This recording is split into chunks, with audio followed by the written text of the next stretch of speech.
So we continue with question number 11. A converging lens has convex surface. So ini ada convex surface with radius of curvature of 20 cm and a concave surface with radius of curvature of 50 cm. So dia ada dua surface lah. Satu convex, satu lagi concave. So bentuk macam ini.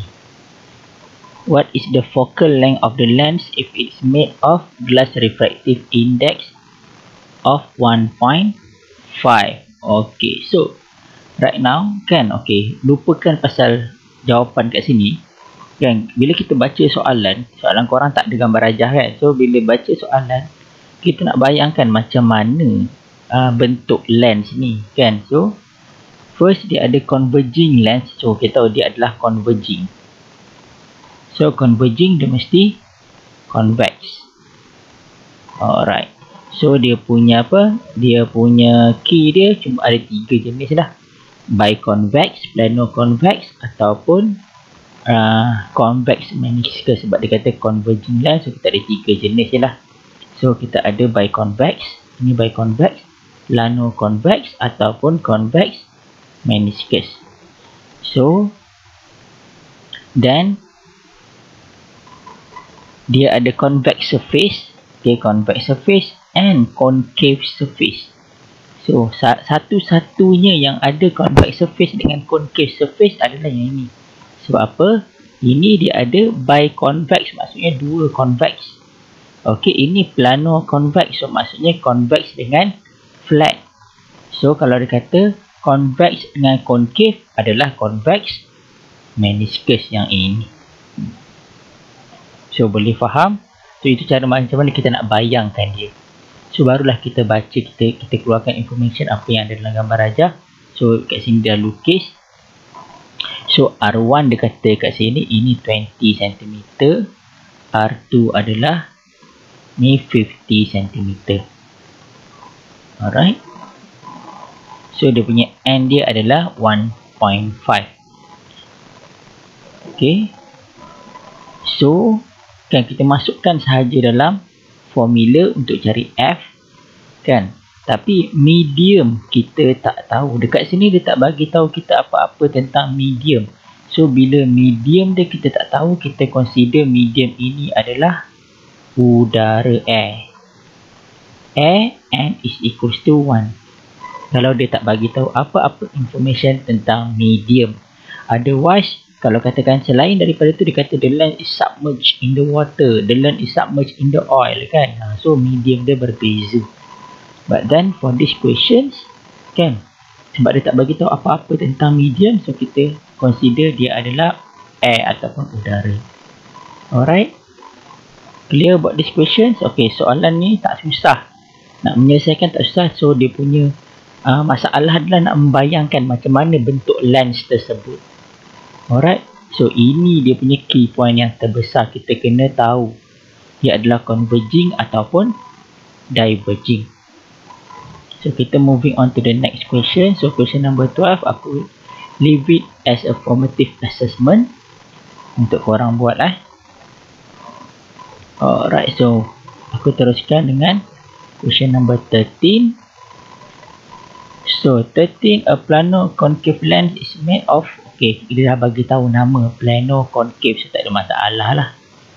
Is made from the refractive index of 1.52 and has a radius of 30 cm.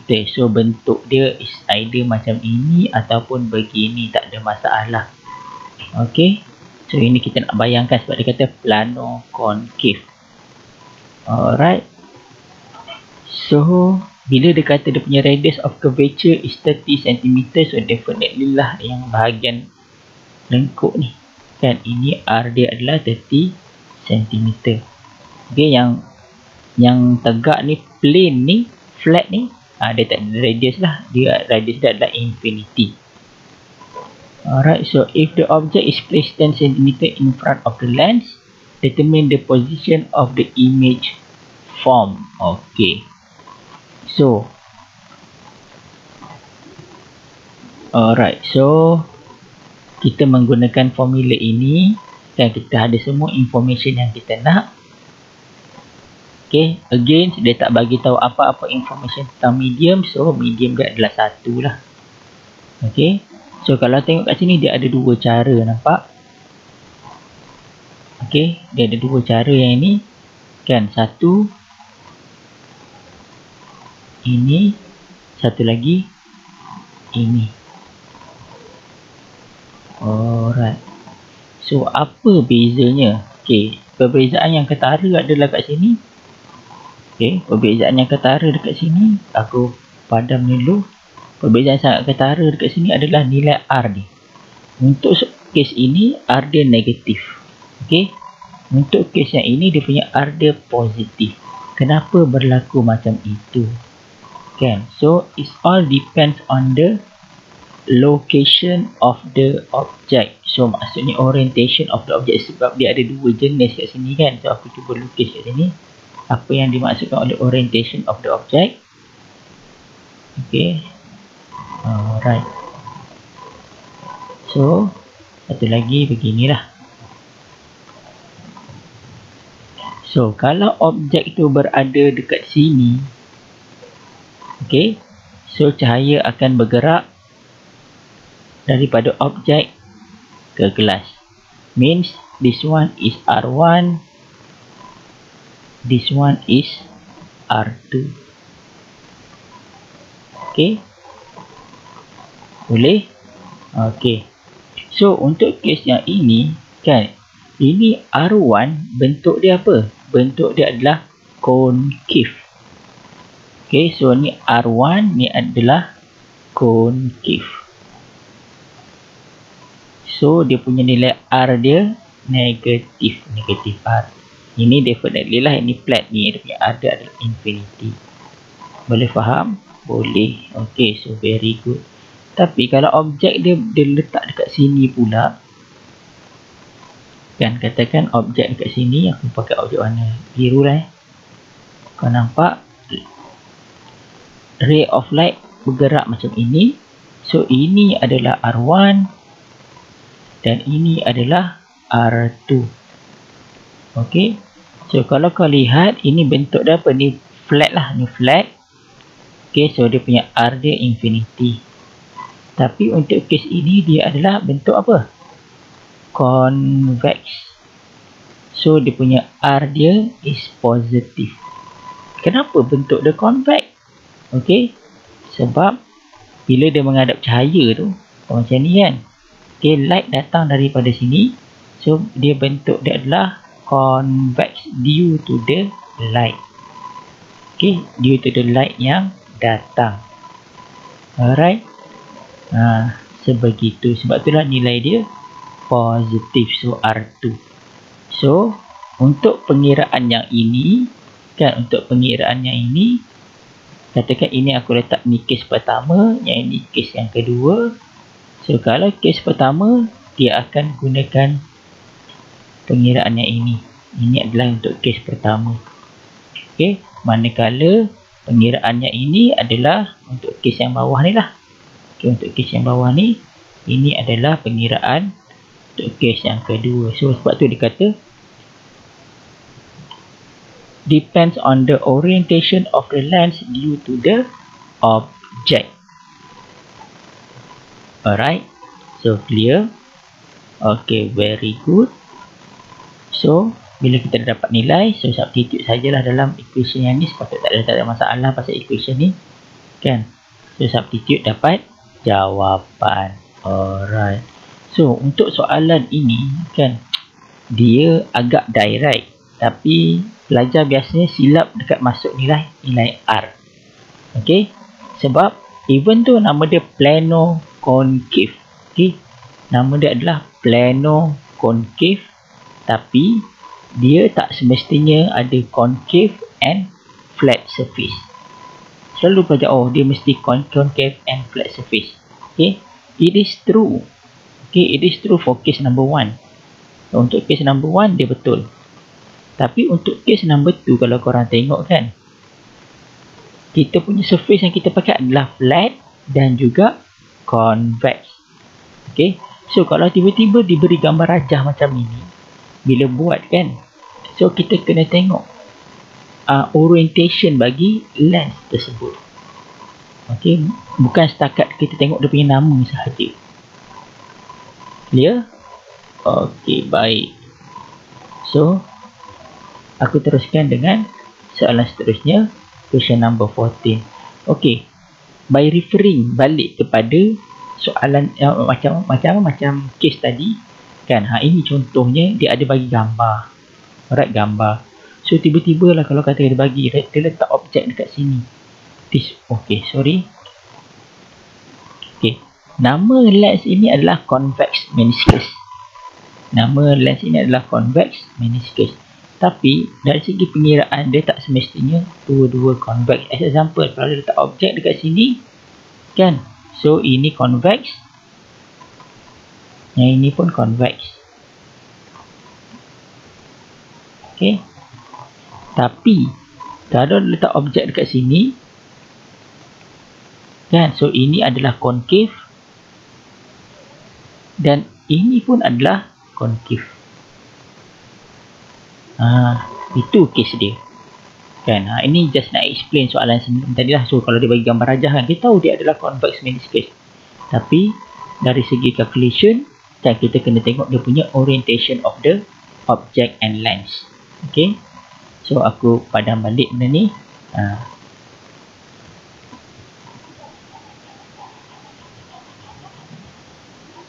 So, baru kita baca soalan, kita beritahu lah, kita tulis dulu nama ni adalah convex meniscus. Alright. The radius of the curvature of the lens are 10 cm and 15 cm. So definitely lah yang dekat luar mesti 10, ini mesti 10 dan ini mesti 15. Kenapa macam tu?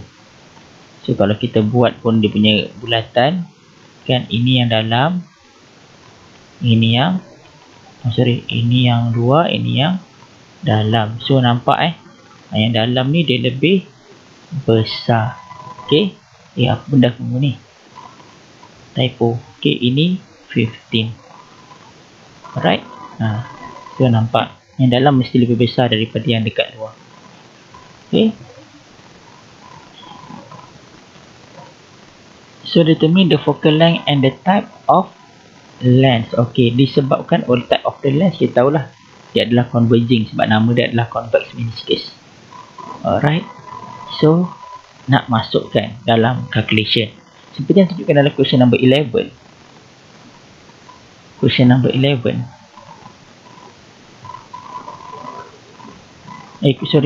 Ditunjukkan oleh question number 13 yang sebelum ni kan. Dia tak kisah sebenarnya kita letak objek tu dekat belah mana sekalipun.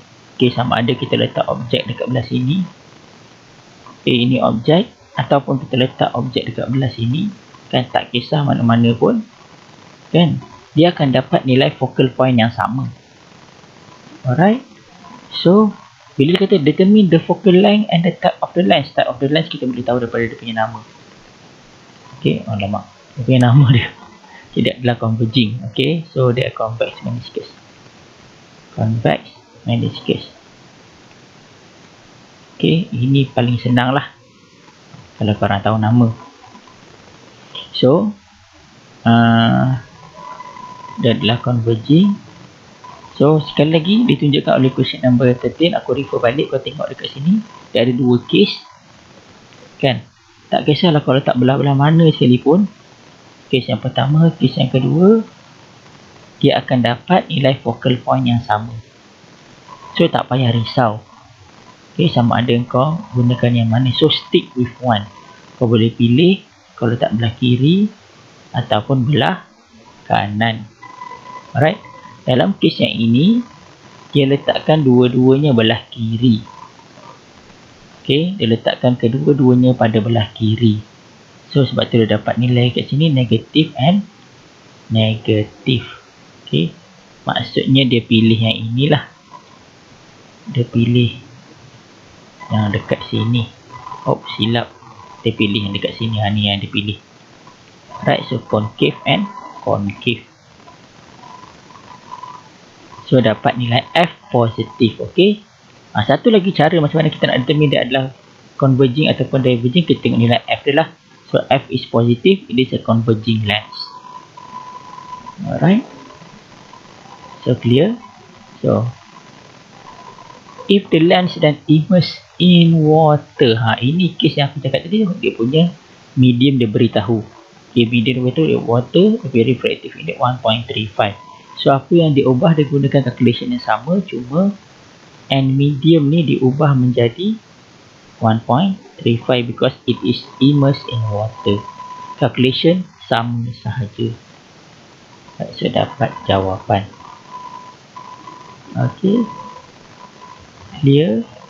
Alright, so benda ni tak susah sangat pun sebenarnya. Kan, pelajar selalu confuse nak letak objek dekat mana. Tak kisah kau nak letak objek dekat depan ataupun dekat belakang. Dia bukan depan belakang, belah kiri atau belah kanan, tak ada masalah. Alright, so sebab dari segi calculation dia akan dapat nilai yang sama as long as engkau tahu surface dia apa. So focus on surface. Alright, focus on the shape of the surface. Okay, so last kali kita go to formative assessment. Okay, dekat sini ada sketch and label. Sketch and label ray diagram. Okay, so sketch and label ray diagram. So boleh tunjuk korang dah master seperti benda ni. Tapi daripada yang sebelumnya, yang ini selalu juga pelajar rasa macam confused kan. Okay, dia tulis sini, ini adalah biconcave lens. So bila cakap biconcave, banyak pelajar dia fikir okay, concave and concave. Not really. Because of what? Because the light travel from here to here. So ini adalah R1, ini adalah R2. So bila kita tengok dekat sini, dia punya shape of the surface, ini adalah concave, tapi yang ini adalah convex. Alright, so be careful with that. Okay, be careful with that statement. Alright, so I think that's all for today. Kan, subtopik yang terakhir, thin lens. Okay, aku dah tunjukkan kat korang macam mana nak guna thin lens equation. Yang ini dah tunjukkan korang. Okay, ini sama macam mirror kan, tapi positive and negative signs dia. Positive is for convex lens and negative is for concave lens. Okay, satu lagi aku dah tunjuk macam mana nak guna lens maker equation R1 and R2 kan, macam mana nak bezakan dia depending on the shape of the surface of the lens. Okay, alright, so magnification ini dah buat banyak masa. Subtopic 7.1, so basically macam tak berapa banyak contoh dekat sini lah. Tak apa kan, so kalau korang ada masalah lagi dengan subtopic 7.3, boleh datang tanya jumpa aku masa tutorial. Alright, that's all for today. Terima kasih semua. Assalamualaikum warahmatullahi wabarakatuh.